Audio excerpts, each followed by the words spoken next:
যেদিন আমার বৌদির স্নানের পর নতুন জামা কাপড় পরে তৈরি থাকত, সেদিন আমার দাদা সারা রাত বৌদিকে ঘরের বাইরে দাঁড় করিয়ে রাখত। একদিন আমি বৌদিকে জিজ্ঞেস করি এমনটা কেন হয়। বৌদি বলে আমাকে না জিজ্ঞাসা করে নিজে গিয়ে দেখে নিতে। এটা জানার জন্য আমি একদিন স্নান করে বৌদির পোশাক পরে দাদার ঘরে গিয়ে ঢুকি। তখনই দাদা আমাকে বৌদি ভেবে যা করল। বন্ধুরা, ভিডিওটি শুরু করার আগে আপনাদের বলতে চাই, যারা এই চ্যানেলটির নতুন দর্শক তারা চ্যানেলটি সাবস্ক্রাইব করে আমাদের সাথে থাকবেন। তো চলুন গল্পটি প্রথম থেকেই শুরু করা যাক। আমরা 2 বোন আর 1 ভাই। আমার দাদার নাম সঞ্জয়। দাদাকে নিয়ে আমার মায়ের খুব গর্ব ছিল, যেমনটা সব মায়েদের থাকে। কিন্তু মা সঞ্জয় দাদার একটু বেশি প্রশংসা করত। মা ওকে যতটা ভালো ভাবত আসলে ততটা ভালো ছিল না। যখন সে রেগে যেত তখন মায়ের সামনে গলা তুলে কথা বলতো। আমাকে পড়াশোনা করতে বারণ করে দিয়েছিল, কিন্তু মা বলে মাধ্যমিকের পর আমি বাড়িতে বসে থাকলে লোকে অনেক কথা বলবে। গ্রামের লোকেরা দাদাকে সম্মান করত আর ভয় পেত। একবার কিছু গ্রামের ছেলে একটা মেয়ের সঙ্গে অসভ্যতা করেছিল। তখন দাদা সেই ছেলেগুলোকে খুব মেরেছিল। তারপর থেকে দাদা গ্রামে একজন সম্মানীয় ব্যক্তি হয়ে উঠেছিল। কিন্তু আস্তে আস্তে দাদা রোজ বাড়িতে তার কিছু বদঅভ্যাস তৈরি করে। সে সিগারেট খেতে শুরু করে আর মদ খেয়ে দেরি করে বাড়ি ফেরে। এছাড়াও দাদা আর কি কি খারাপ কাজ করত তা আমরা জানতাম না। তখন মায়ের মনে হলো দাদাকে বিয়ে দিলে দাদা সূত্রে যাবে, বাড়িতে একটা বউ আসবে, আর সে তাকে আর এসব কাজ করতে দেবে না। তার দায়িত্ব বাড়বে আর সংসারে মন বসবে। কিন্তু মায়ের এই ভাবনাটা ভুল ছিল। যাকে বাড়ির বউ করে আনা হবে সে কোনো ডাক্তার নয় যে দাদাকে ঠিক করে ফেলবে। আর বিয়েটা কোনো চিকিৎসা পদ্ধতিও নয়। বিয়েটা একটা দায়িত্ব, আর সেটা সে নিতে পারে যার এটা নেবার যোগ্যতা আছে। একদিন দাদার বিয়ে হয়ে যায় আর বাড়িতে নতুন বউ আসে। বিয়ের পরে দাদার মধ্যে একটু হলেও বদল দেখা যায়। কিন্তু তারপরে একটা অদ্ভুত ঘটনা ঘটতে শুরু করে, যেটা আমাকে খুব ভাবায়। এমনিতে বৌদি আমাদের সাথে খুব কম কথা বলতো, সবসময় খুব উদাস থাকত। মা বলতো যে এটাই ভালোই, বেশি কথা বলার মেয়ে আমার পছন্দ নয়। কিন্তু বৌদি শুধু কম কথাই বলতো না, সে কেমন একটা ভয়ে ভয়ে থাকত। আমি মাকে বলি যে বৌদির হয়তো এই বাড়িতে কোনো অসুবিধা হচ্ছে। দাদা কি বৌদির সাথে খুব ঝগড়া করে? মা বলে এমনটা একেবারেই নয়। এই বংশের ছেলেরা তাদের বউকে খুব সম্মান করে আর ভালোবাসে। তোর দাদা একসময় বিয়ের জন্য পাগল ছিল। তার যখন 13 বছর বয়স ছিল তখন থেকে সে বলতো আমাকে বিয়ে দিয়ে দাও। কিন্তু তারপর সংসারের দায়িত্ব তার উপর এসে পড়ে। তোর দাদা দেখতে এক সুন্দর আর জোয়ান ছেলে। তোর বৌদির ভাগ্য ভালো যে সে এমন একটা স্বামী পেয়েছে। সারা গ্রামে এত ভালো ছেলে খুঁজে পাওয়া যাবে না। মাত্র দাদার প্রশংসা করতে ব্যস্ত ছিল। কিন্তু আমি জানি বৌদির কিছু একটা অসুবিধে হচ্ছিল। একদিন আমি দেখি বৌদি দাদার ঘরের বাইরে দাঁড়িয়ে আছে। মনে হচ্ছিল যেন তাকে ঘর থেকে বের করে দেওয়া হয়েছে, যেমনটা স্কুলের ছাত্রদের শাস্তি দেওয়ার জন্য ক্লাসের বাইরে দাঁড় করিয়ে রাখা হয়। তখন রাতের বেলা ছিল। এই সময় তো বৌদির ঘরের ভেতরে থাকার কথা। সে মাথা নিচু করে দাঁড়িয়েছিল। আমাকে দেখে সে নিজের চোখের জল মুছে। আজ তো বৌদি নতুন শুরু করেছিল। সে স্নান করে তৈরি ছিল। আমি বললাম, বৌদি আজ তোমাকে খুব সুন্দর দেখাচ্ছে। বৌদি লম্বা চুল ছিল। তার নাম ছিল রচনা। আমি তাকে জিজ্ঞেস করি, তুমি বাইরে কেন দাঁড়িয়ে আছো? তুমি কাঁদছো কেন? সে বলে, না না, আমি কাঁদছি না। আমার চোখে কি যেন পড়ল, কিন্তু আমি বুঝতে পারছিলাম যে বৌদি কাঁদছিল। আমি আবার জিজ্ঞেস করলাম, তুমি বাইরে কেন দাঁড়িয়ে আছো? সে বলে, এমনি দাঁড়িয়ে আছি। আমি বুঝতে পারলাম যে বৌদি আমাকে কিছু বলতে চায় না। তাই আমি রান্নাঘরে চলে গেলাম নিজের জন্য খাবার বানাতে। রান্নাঘর থেকে দাদার ঘরের দরজা পরিষ্কার দেখা যেত। আমি দেখি বৌদি এখনো সেখানেই দাঁড়িয়ে আছে। আমি রুটি আর তরকারি বানালাম, কিন্তু বৌদি সেখান থেকে নড়ল না। সে আমার দিকে পিছন করে দাঁড়িয়েছিল। মনে হয় সে কাঁদছিল। দাদা তো ঘরের ভেতরেই ছিল। ঘরের দরজাটা খোলা ছিল। তাহলে বৌদি ঘরের বাইরে কেন দাঁড়িয়ে আছে, এত সুন্দর জামাকাপড় পরে সেজেগুজে আছে? দাদা তো উচিত বৌদিকে ঘরের বাইরে বেরোতে না দেওয়া, কিন্তু বৌদি ঘরের বাইরে দাঁড়িয়ে আছে। আমি খাবার বানিয়ে নিজের ঘরে চলে গেলাম। সকালে যখন উঠলাম তখন দেখি বৌদি সেখানে নেই, কিন্তু কাল রাতে সে ঘরের বাইরে দাঁড়িয়ে কি করছিল আমি ব্যাপারটাকে ইগনোর করলাম। 3 দিন পেরিয়ে গেল। একদিন বৌদি আমাদের সাথে বসেছিল, তখন দাদার ফোন আসে। দাদা বলে যে আজকে দুপুরের খাবার খেতে বাড়িতে আসতে পারবে না, কিন্তু দাদা না খেলে বৌদি খায় না। বৌদির খুব খিদে পেয়েছিল। আমি বললাম, বৌদি দাদা তো আজ খেতে আসবে না, তুমি বরং আমাদের সাথে বসে খেয়ে নাও। বৌদি যখন আমাদের সাথে খেতে বসে তখন মা হঠাৎ করে এদিক ওদিক দেখতে শুরু করে আর বলে, একটা বিচ্ছিরি গন্ধ আসছে, তুই কি কোনো ঘর পরিষ্কার করতে ভুলে গেছিস? আমি বলি, আমি তো সব ঘর পরিষ্কার করেছি, জানি না এই গন্ধটা কোথা থেকে আসছে। বৌদি মাথা নিচু করে বসেছিল। সে তাড়াতাড়ি খেয়ে ওখান থেকে উঠে যায়, কিন্তু যে বৌদি ওখান থেকে চলে গেল তখনই সেই গন্ধটা চলে গেল। মা বলে, এই গন্ধটা ওর গা থেকে আসছিল, কিন্তু ও তো এরকম নয়, তাহলে এরকম নোংরা হয়ে কেন ঘুরে বেড়াচ্ছে? ও কি স্নান করে না? আমি মাকে বলি, না মা, আজ হয়তো বৌদির স্নান করতে ইচ্ছে করছে না। মা বলে, কেন? এটা কি জানুয়ারি ফেব্রুয়ারি মাস নাকি যে ঠান্ডায় স্নান করতে ইচ্ছে করবে না? এটা জুন মাস। তাছাড়া বিবাহিত মেয়েদের সব সময় স্নান করে পরিষ্কার হয়ে থাকা উচিত। এরকম নোংরা হয়ে থাকলে ছেলেরা সেটা পছন্দ করে না। আর আমি তোকে বলে রাখছি, তোর যখন বিয়ে হবে তখন রোজ ভালো করে স্নান করে পরিষ্কার হয়ে থাকবি, না হলে তো স্বামী তো দিকে ফিরে ও তাকাবে না। তোর বৌদির ও এটা বোঝা উচিত। আমি ওর সাথে কথা বলে আসছি। মা ওখান থেকে উঠে চলে গেল। আমি ভাবতে লাগে, কে জানে মা বৌদি কি বলবে, মায়ের কথায় তার খারাপ লাগতে পারে। কিন্তু বৌদি তার পরের দিনও স্নান করল না। সে 4-5 দিন ধরে স্নান না করেই থেকে যায়। একদিন আমরা বৌদির হাতে একটা নতুন আংটি দেখতে পাই। তার বিয়ের সব জিনিসপত্র আমরাই কিনে দিয়েছিলাম, আর বিয়ে হওয়ার পর থেকে ও বাজারেও যায়নি। তাই আমি বৌদিকে জিজ্ঞেস করি, সে এই আংটিটা কোথা থেকে পেল? সে বলে, তোমার দাদা আমাকে আজ সকালে এনে দিয়েছে। বৌদি এ ব্যাপারে খুব একটা খুশি মনে হলো না।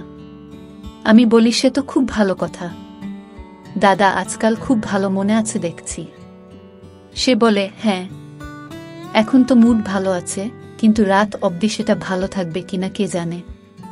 আমি জিজ্ঞেস করি, মন খারাপ কেন হবে? তুমি কি দাদার কোনো কথা শোনেননি? বৌদি বলে, না, কিছু না। বৌদিকে খুব চিন্তিত দেখায়। কিছুক্ষণ পর সে স্নান করতে চলে যায়। বৌদির গা দিয়ে খারাপ গন্ধ বের হচ্ছিল, কিন্তু যখন সে স্নান করে বের হয় তখন তাকে খুব সুন্দরী দেখায়। আজকেও বৌদি নতুন কাপড় পরেছিল। আমি বৌদিকে এটা সরাসরি বলি না যে রোজ এইভাবে স্নান করে পরিষ্কার পরিচ্ছন্ন হয়ে থাকবে। তার বদলে আমি বৌদির খুব প্রশংসা করি, যাতে বৌদির মনে হয় যে সে রোজ স্নান করলে রোজ সে এমন প্রশংসা পাবে। কিন্তু দাদা যখন বাড়ি আসে তখন আবার আমি দেখি বৌদিকে ঘরের বাইরে দাঁড়িয়ে থাকতে। আজ সে খুব জোরে জোরে কাঁদছিল।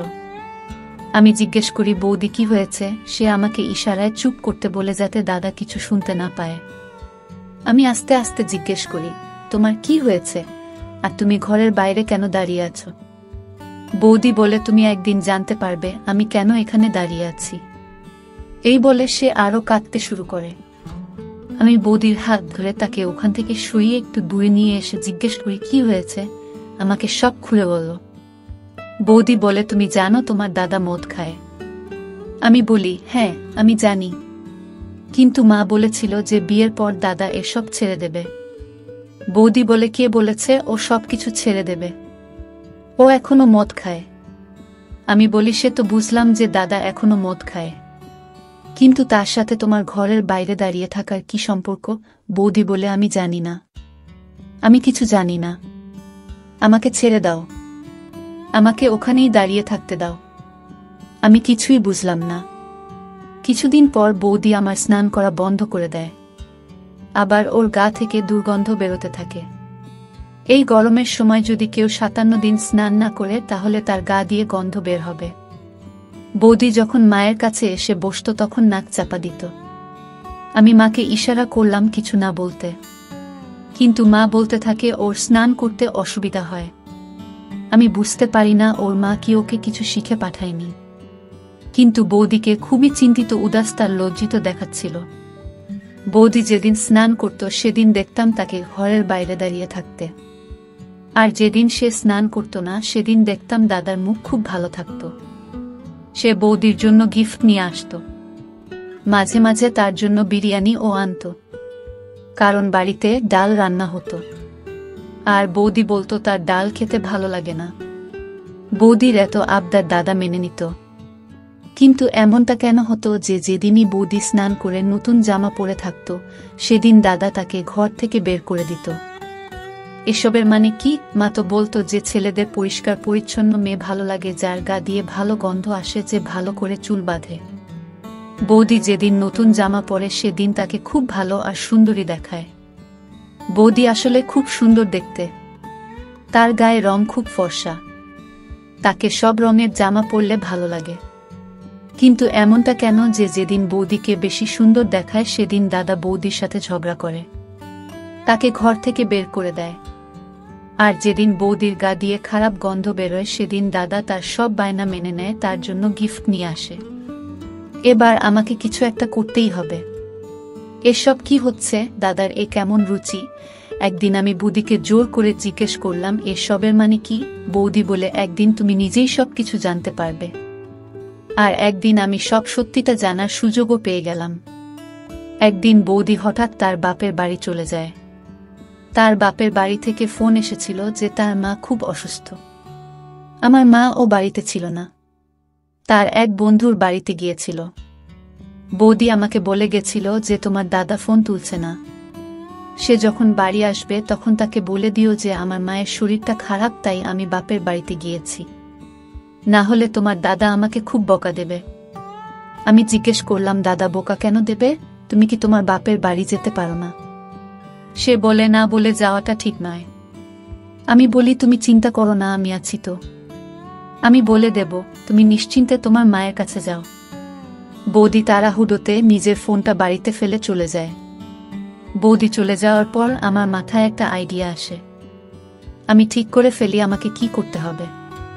দাদা বাড়ি ফিরে এসে সোজা নিজের ঘরে চলে যায়। দাদার ঘরের সামনে একটা পর্দা লাগানো আছে। তার নতুন বিয়ে হয়েছে, তাই মা বলেছে যে দরজা খোলা থাকলেও পর্দা যেন সরানো থাকে। এই গরমের সময় দাদা দরজা বন্ধ করত না, তাই পর্দা সরিয়ে রাখত, কারণ মা বলতো যে বাড়িতে তোর একটা ছোট বোন আছে, ঘরের ভেতরে কি হচ্ছে সেটা দেখা উচিত নয়। দাদা ঘর থেকে চেঁচিয়ে বলে, আমার জন্য এক গ্লাস জল নিয়ে এসো।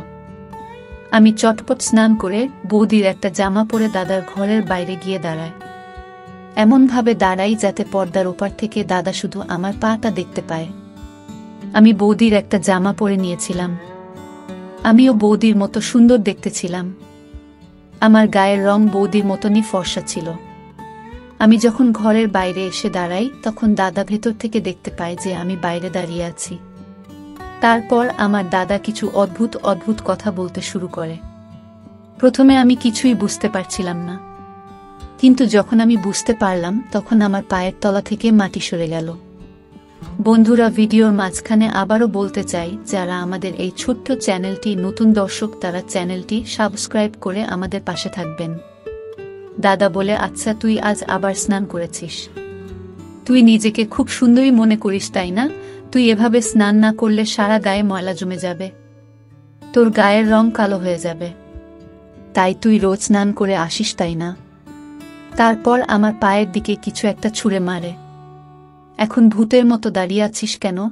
আমি আসার আগে তুমি স্নান করেছিস আর তারপর এখানে এসে দাঁড়িয়ে আছিস, তার মানে তোর অপমানিতই হতে খুব ভালো লাগে। আমি দেখছি এখন আর তোকে মুখে বললে চলবে না, আমাকে হাত চালাতে হবে। দেখছি, কারণ তো সব অপমান সয়ে গেছে।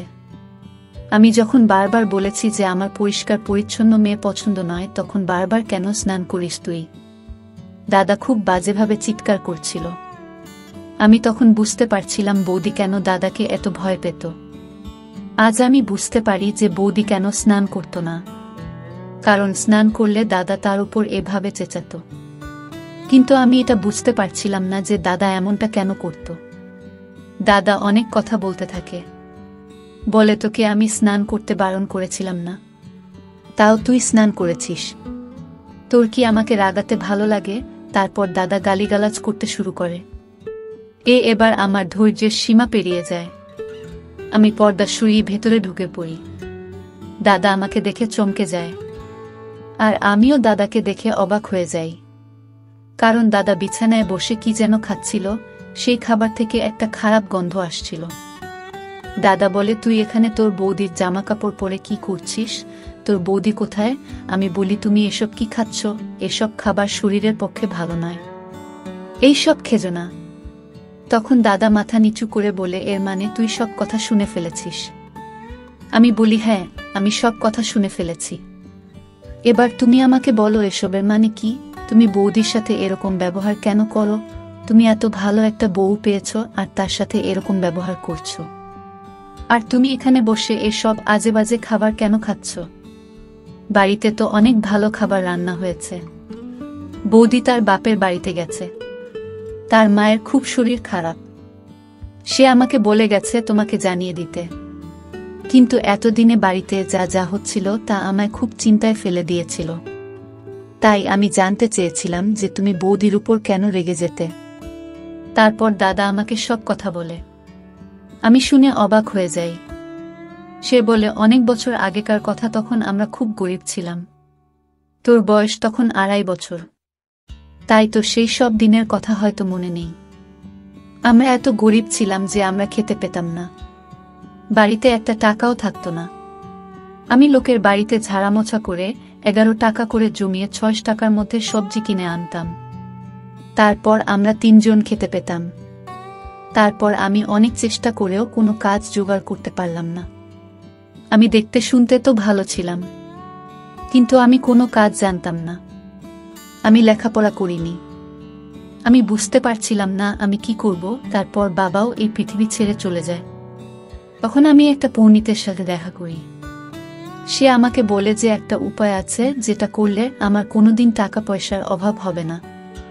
সে আমাকে বলে, তোকে স্নান করা ছেড়ে দিতে হবে, সব সময় নোংরা হয়ে থাকতে হবে, খারাপ খাবার খেতে হবে, কোনো ভালো কাজ করা চলবে না। যখন তোর বিয়ে হবে তখন তোর বউকে বলবি সে যেন নোংরা হয়ে থাকে। সে যদি স্নান করে তাহলে তো সব টাকা পয়সা শেষ হয়ে যাবে। সে আমাকে আরও কিছু জিনিস করতে বলেছিল। সে সব করার পর আমি দেখি সত্যিই আমার কাছে অনেক টাকা আসে। আজ এই সংসার সেই টাকায় চলে। তুই বল, আজ অবধি এমন কি কখনো হয়েছে যে তুই কিছু খেয়েছিস আর আমি সেটা তোকে কিনে দিতে পারিনি? আমি কি কখনো বলেছি যে আমার কাছে টাকা নেই, তাই আমি এটা মানতে পারবো না? এই জন্য আমি বিয়ে করতে চাইনি, কারণ আমি জানতাম আমার বউ আমার কথা মেনে চলবে না, কিন্তু মা জোর করে আমার বিয়ে দিয়ে দেয়। তাই আমি তোর বৌদিকে বলি যে সে যেন স্নান না করে। 56 দিন সে আমার কথা মেনে চলে, কিন্তু তারপর তার মাথায় ভূত চাপে। সে বলে আমি পুজো না করে থাকতে পারবো না। তাই পুজো করার জন্য সে স্নান করে ফেলে। তাই যেদিনই ও স্নান করে পরিষ্কার হয়ে আমার কাছে আসে, আমি তখন খুব রাগ করি। আমাদের মধ্যে ঝগড়া হয়, আর আমি তাকে ঘর থেকে বের করে দিই, কারণ ও যদি পরিষ্কার হয়ে থাকতে শুরু করে তাহলে আমার সব টাকা ফুরিয়ে যাবে। আমি দাদাকে বলি, তুমি আজকালকার দিনে এসব অন্ধ কথা বিশ্বাস করো? কে বলেছে তোমাকে এসব কথা? তোমার কাছে টাকা আসে কারণ তুমি কাজ করো, তুমি পরিশ্রম করে টাকা রোজগার করো। উপরে ভগবান আছে, তিনি কাউকে অভুক্ত রাখেন না। যে খাতে ভগবান তাকে সাহায্য করে। তুমি যেটা করছো সেটা ঠিক নয়, এর ফল তোমায় ভোগ করতে হবে। তোমার কাছে যা আছে সেটাও আর থাকবে না। তুমি এসব করা বন্ধ করো, আর এইসব খাবার খেতে হবে না। আমি খাবারটা তুলে ডাস্টবিনে ফেলে দিই। তারপর দাদাকে অনেক বোঝাই। দাদা বলে, আবার যদি আমাদের সেই দারিদ্র অবস্থা ফিরে আসে তাহলে তোকে আর তোর বৌদিকে দেখবে। তোর বৌদি মা হতে চলেছে। আজ সকালে সে আমাকে খবরটা দেয়। আমি দাদাকে বলি যে কিছু হবে না, ভগবান আমাদের পাশে আছে। দাদা বলে তোর পড়াশোনা অনেক খরচ, তারপর তোর বিয়ের খরচা আছে। আমি দাদাকে বলি তুমি ভগবানের উপর ভরসা রাখো আর এসব করা বন্ধ করো, ভগবানের কাছে ক্ষমা চেয়ে নাও। দাদাকে আমি আমার দিদি, আমি তার একমাত্র বোন ছিলাম। সে আমাকে খুব ভালোবাসতো। দাদা আমার কথা মেনে নেয়। সে স্নান করে পরিষ্কার হয়ে আসে। বৌদি ফিরে এসে দাদাকে দেখে অবাক হয়ে যায়। বৌদি নিজের ঘরে পা রাখার আগে আমার দিকে তাকায়। আমি মাথা নেড়ে বলি এবার সব কিছু ঠিক হয়ে যাবে। দাদা ওই সব কাজ করা ছেড়ে দিয়েছে। বৌদি খুব খুশি হয়, আমাদের বাড়ির পরিবেশটাও খুব ভালো হয়ে ওঠে। একদিন আমরা খবর পাই যার সাথে পার্টনারশিপ করে দাদা গাড়ির ব্যবসা করত সে অন্য শহরে চলে যাচ্ছে। সে একটা ভালো চাকরি পেয়েছে আর সে চায় এবার থেকে পুরো ব্যবসাটা দাদা একা সামলান। দাদা এই ব্যবসার একমাত্র মালিক হয়ে ওঠে। সেই লোকটার কাছে এমনিতেই অনেক টাকা পয়সা ছিল, তাই এই ব্যবসা সে পুরোপুরিভাবে দাদার হাতে ছেড়ে দেয়। এর কোনো প্রফিটে সে রোষে নেবে না বলে দেয়।